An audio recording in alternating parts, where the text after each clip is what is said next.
दोस्तों, जय भीम, जय भारत, नमो बुद्धाय। भाइयों बहनों, आप सभी का हमारे YouTube चैनल अम्बेडकरवादी एवं प्रकृति प्रेमी ऑफिशियल चैनल में हार्दिक स्वागत एवं अभिनंदन है। मैं हूं पंकज अम्बेडकर। दोस्तों, जैसे कि हमने पिछले अंश में बताया था कि कैसे ओम प्रकाश वाल्मीकि जी को उनके पिताजी हाथ पकड़कर स्कूल से घर ले गए, क्योंकि मास्टर माँ बहन की गालियां दे रहा था, जातिवादी मनुवादी मानसिकता का मास्टर, और उनको पढ़ाने की बजाय रोज़ स्कूल में झाड़ू लगाने के लिए कहता था। और आगे शुरू करते हैं कि उससे आगे को ओम प्रकाश वाल्मीकि की जीवन में क्या क्या घटनाएं घटी। पिताजी को विश्वास था कि गांव के त्यागी मास्टर कलीराम की इस हरकत पर उसे शर्मिंदा करेंगे, लेकिन हुआ ठीक उल्टा। जिसका दरवाज़ा खटखटाया यही उत्तर मिला, क्या करोगे स्कूल भेज के? या कौवा भी कभी हंस पढ़ सके? तुम अनपढ़ गंवार लोग क्या जानो, विद्या ऐसे हासिल ना होती। अरे चूहड़े के जाकात को झाड़ू लगाने को कह दिया तो कौन सा जुल्म हो गया? क्या फिर झाड़ू ही तो लगवाई है? द्रोणाचार्य की तरियो गुरु दक्षिणा में अंगूठा तो नहीं मांगा? आंधी आंधी। पिताजी थक हार निराश लौट आए। बिना खाए पिए रात भर बैठे रहे। पता नहीं किस गहन पीड़ा को भोग रहे थे मेरे पिताजी। सुबह होते ही उन्होंने मुझे साथ लिया और प्रधान सिंह त्यागी की बैठक में पहुंच गए। पिताजी को देखते ही प्रधान बोले, अबे छोटन, क्या बात है, तड़के ही आ लिया? चौधरी साहब, हम तो कहते सरकार ने चूड़े चमारों के जकातों के लिए मदरसे के दरवाजे खोल दिए हैं, और यहाँ वो हेडमास्टर मेरे इस जकात को पढ़ाने की बजाय क्लास से बाहर लाकर दिन भर झाड़ू लगवाए हैं। जेब जियो दिन भर मदरसे में झाड़ू लगवाएगा तो अब तुम ही बताओ पड़ेगा कब? पिताजी प्रधान के सामने गिड़गिड़ा रहे थे। उनकी आंखों में आंसू थे। मैं पास खड़ा पिताजी को देख रहा था। प्रधान ने मुझे अपने पास बुलाकर पूछा, कौन सी क्लास में पढ़े हैं? जी चौथी में। महारे महेंद्र की क्लास में हो? जी। प्रधान जी ने पिताजी से कहा, फिक्र ना कर, कल मदरसे में इसे भेज देना। अगले रोज डरते डरते मैं स्कूल पहुंचा। डरा डरा कक्षा में बैठ रहा था। क्षण लगता था हेडमास्टर अब आया। जरा सी आहट पर दिल घबराने लगता था। उसके बाद स्थिति सामान्य हो गई थी, लेकिन कलीराम हेडमास्टर को देखते ही मेरी रूह कांप जाती थी। लगता था जैसे सामने से मास्टर नहीं, कोई जंगली सुअर थुतनी उठाए चिचियाता चला आ रहा है। गेहूं की फसल कटने के वक्त मोहल्ले के सभी लोग गाँव के खेतों में गेहूं काटने जाते थे। तपती दोपहरी में गेहूं काटना बहुत कष्टप्रद और कठिन होता है। सिर पर बरसती धूप, नीचे तपती जमीन, नंगे पाँव में कटे पौधे की जड़ें सूल की तरह तलवों में चुभती थी। उनसे भी ज़्यादा चुभन होती थी सरसों और चनों की जड़ों से। चना काटने में कठिनाई होती थी। चने के पत्तों पर खटाई होती है, जो काटते समय पूरे शरीर पर चिपक जाती है। नहाने पर भी कम नहीं होती। कटाई करने वाले अधिकतर चूड़े या चमार ही होते थे, जिनके तन पर कपड़े सिर्फ नाम भर के होते थे। पाँव में जूता होने का तो सवाल ही नहीं होता। नंगे पाँव फसल कटने तक बुरी तरह घायल हो जाते थे। फसल कटाई को लेकर अक्सर खेतों में हुज्जत चलती रहती थी। मजदूरी देने में ज़्यादातर तका कंजूसी बरतते थे। काटने वालों की मजबूरी थी, जो भी मिलता थोड़ी बहुत ना नुकुर के बाद लेकर घर लौट आते। घर आकर कुड़ते रहते या तगाओं को कोसते रहते, लेकिन भूख के सामने विरोध दम तोड़ देता था। हर साल फसल कटाई को लेकर मोहल्ले में बैठक होती थी। 16 कूली पर एक कूली मेहताना देने की कस्में खाई जाती, लेकिन कटाई शुरू होते ही बैठकों के तमाम फैसले कस्में हवा हो जाते थे। 21 कूली पर एक कूली मजूरी मिलती थी। एक कूली में 1 किलो से भी कम गेहूँ निकलता था। भारी से भारी कूली में 1 किलो गेहूँ निकलता था। यदि दिन भर की मजदूरी 1 किलो गेहूँ से भी कम, कटाई के बाद बैलगाड़ी या जोटा बुक्की में लदाई उतराई अलग, उसका कोई पैसा या अनाज नहीं मिलता था। देर सबेर खलिहानों में बैल हाँकने की बेगार सभी को करनी पड़ती थी। उन दिनों गेहूँ सफाई के लिए थ्रेसर नहीं हुआ करते थे। बैलों की गुलाई में घुमा घुमा कर गेहूँ के पौधों को भूसे की शक्ल में बदला जाता था, फिर भूसे से गेहूँ छाछ से हवा में उड़ाकर अलग किए जाते थे। यह एक काफ़ी लंबा और थका देने वाला काम था, जिसे अधिकतर चमार और चूड़े ही करते थे। मेरी माँ इन सब मेहनत मजदूरियों के साथ साथ 8-10 गाँव हिंदू मुसलमानों के घर घेर मर्दों का बैठक खाना तथा मवेशियों को बांधने की जगहों में साफ सफाई का काम करती थी। इस काम में मेरी बहन, बड़ी भाभी तथा जसबीर और जनेशेर माँ का हाथ बटाते थे। बड़ा भाई सुखबीर गाँव के यहाँ वार्षिक नौकर की तरह काम करता था। प्रत्येक तगा के घेर से 10 से 15 मवेशी सामान्य बात थी। उनका गोबर उठाकर गांव से बाहर कुर्लियों पर या उपले बनाने की जगह पर डालना पड़ता था। प्रत्येक घेर से रोज 5-6 टोकरे गोबर निकलता था। सर्दी के महीनों में यह काम बहुत कष्टदायक होता था। गाय, भैंस और बैलों को सर्दी से बचाने के लिए बड़े बड़े दलानों में बांधा जाता था, जिनमें गन्ने की सूखी पाती या फूस बिछा होता था। रात भर जानवरों का गोबर और मूत्र पूरे दलान में फैल जाता था। 10-15 दिनों में एक बार पाती बदली जाती थी, उसके ऊपर सूखी पाती बिछा दी जाती थी। इतने दिनों में दालानों में भरी दुर्गंध से गोबर ढूंढ ढूंढ के निकालना बहुत तकलीफदेह होता था। दुर्गंध से सिर घूमना जाता था। इन सब कामों के बदले मिलता था 2 जानवरों पीछे फसल के समय 5 सेर अनाज, यानी लगभग 2.5 किलो अनाज। 10 मवेशी वाले घर से साल भर में 25 सेर अनाज। दोपहर को प्रत्येक घर से बची कुची रोटी, जो खास तौर पर चूहों को देने के लिए आटे में भूसी मिलाकर बनाई जाती थी। कभी कभी जूठन भी भंगन की टोकरी में डाल दी जाती थी। शादी ब्याह के मौके पर जब मेहमान या बाराती खाना खा रहे होते थे, तो चूहोड़े दरवाजे के बाहर बड़े बड़े टोकरे लेकर बैठे रहते थे। बारात के खाना खा चुकने पर जूठी पत्तलें उन टोकरों में डाल दी जाती थी, जिन्हें घर में जाकर वे जूठन इकट्ठी कर लेते थे। पूरी के बचे कुचे टुकड़े, एक आध मिठाई का टुकड़ा, थोड़ी बहुत सब्जी पत्तल पर पाकर पाछे खिल जाती थी। जूठन चटकारे लेकर खाई जाती थी, जिसे बारात की पत्तलों से जूठन कम उतरती थी। कहा जाता था कि भुक्कड़ लोग आए थे बारात में, जिन्हें कभी खाने को कुछ नहीं मिला, सारा चट कर गए। अक्सर ऐसे मौके पर बड़े बूढ़े ऐसी बारातों का जिक्र बहुत ही रोमांचक लहजे में सुनाया करते थे कि उस बारात से इतनी जूठन आई थी कि महीनों तक खाते रहे थे।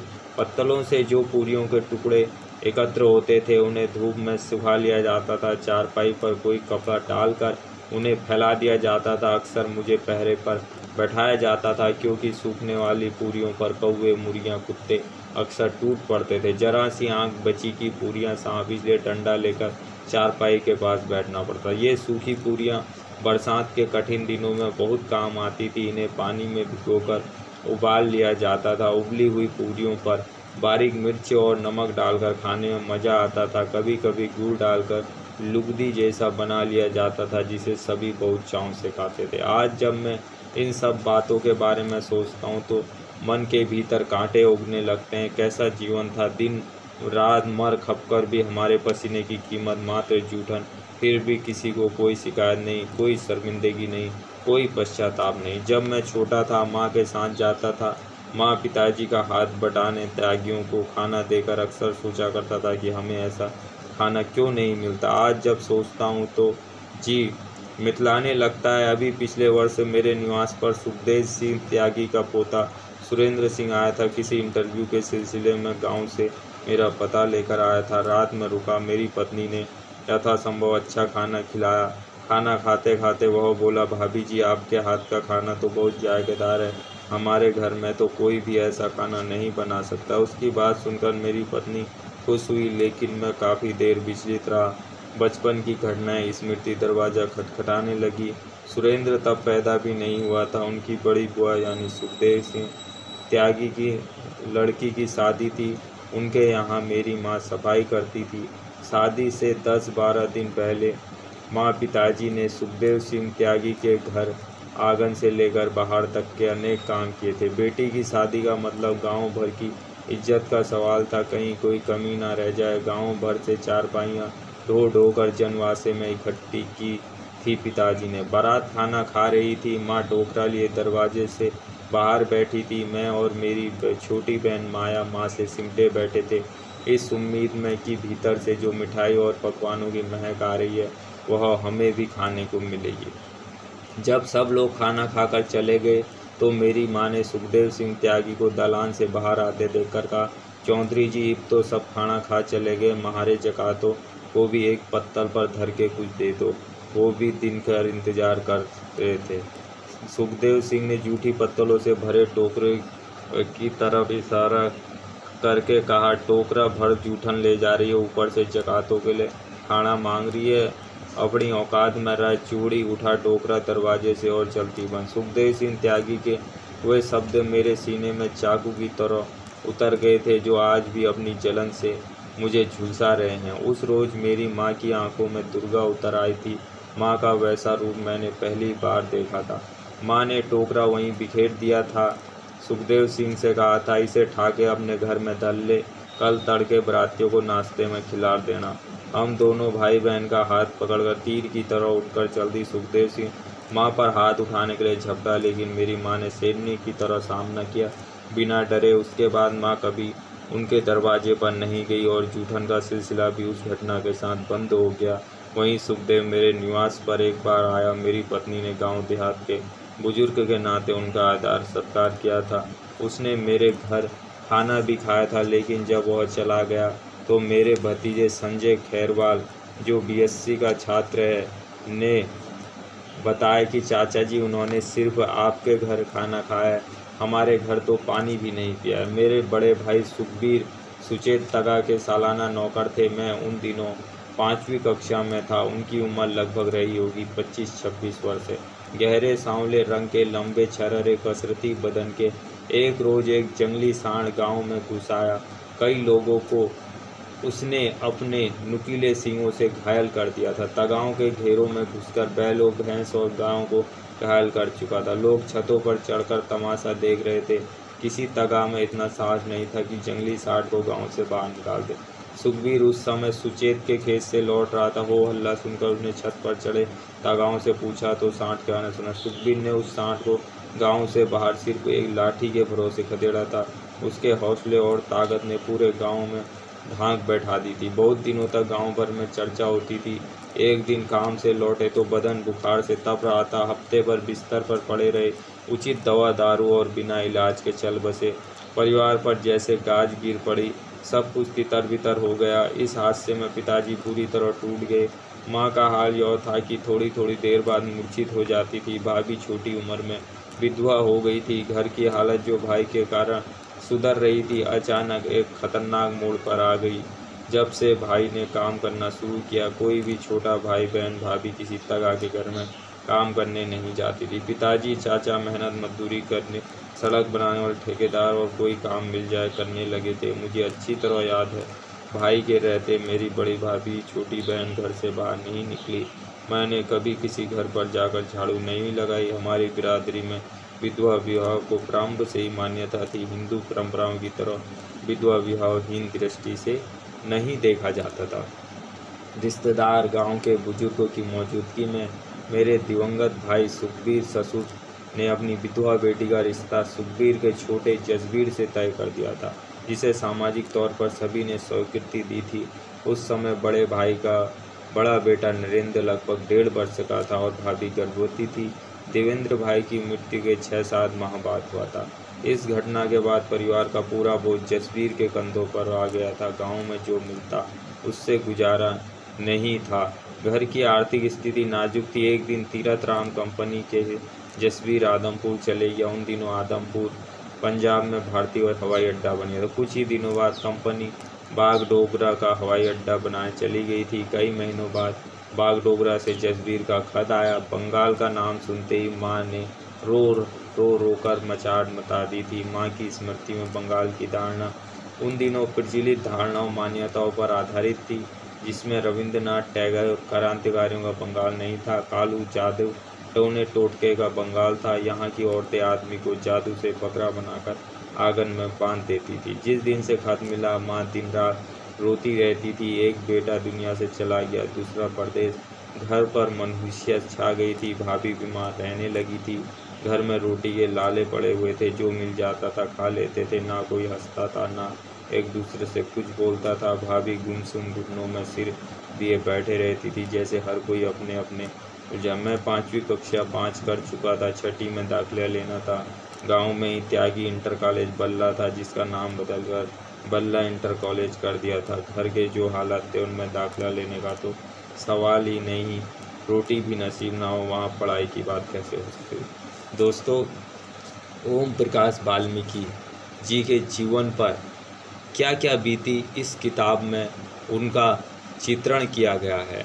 हम अपने जानवर, गाय, बच्चा, यहाँ तक कि कुत्ते को भी जूठन नहीं देते हैं, लेकिन ये मनुवादी धूर्त दुष्ट किस्म के लोगों ने इंसान को जानवर से भी पल्ले तरफ समझा, बदतर समझा। उनकी सारी ज़मीन जायदाद हड़प ली, अंग्रेज़ों से भी मिलकर ज़मीन अपने नाम ले ली और सब हड़प लिया, और वो उनके खेतों में एक गुलाम बनकर, मजदूर बनकर काम करने लगे। उनका पखाना तक उठाते थे और उसके बदले में मिलती थी जूठन। इतना इन दुष्टों ने दलित समाज के ऊपर, महादलित समाज के ऊपर अत्याचार किया कि उसकी शब्दों में व्याख्यान करना भी मुश्किल है। जब मैंने ओम प्रकाश वाल्मीकि जी का जीवन पढ़ा तो मैं भावुक हो गया, मेरे आंखों से आंसू आने लग गए। इतना कष्टमय जीवन बीता उनका। और आज के वाल्मीकि, ओम प्रकाश वाल्मीकि की तो जानते नहीं हैं, और रामायण लिखने वाले वाल्मीकि को जानते हैं, और हिंदू बनने का इनके दिमाग में भूत सवार हुआ है। हमारे बाबा साहब अम्बेडकर ने महात्मा ज्योतिबा फूले के अथक प्रयासों से आज इनको मेहनत करने का मेहताना मिलता है। जो काम के 8 घंटे किए गए हैं वो बाबा साहब की देन है, नहीं तो आज भी ये वाल्मीकि समाज सवर्ण समाज का, मनुवादी समाज का जूठन ही खा रहा होता। ये वीडियो को ज़्यादा से ज़्यादा शेयर कर दे, ख़ास तौर पर वाल्मीकि भाइयों तक पहुंचा दें, जिनसे उनका धर्म का नशा उतर जाए। हिंदू धर्म उनको बोझ की तरह वो ढो रहे हैं। सभी वाल्मीकि समाज को, सभी बहुजन समाज को ओम प्रकाश वाल्मीकि जी को जो पढ़ना चाहिए। जय भीम, जय भारत, नमो बुद्धाय।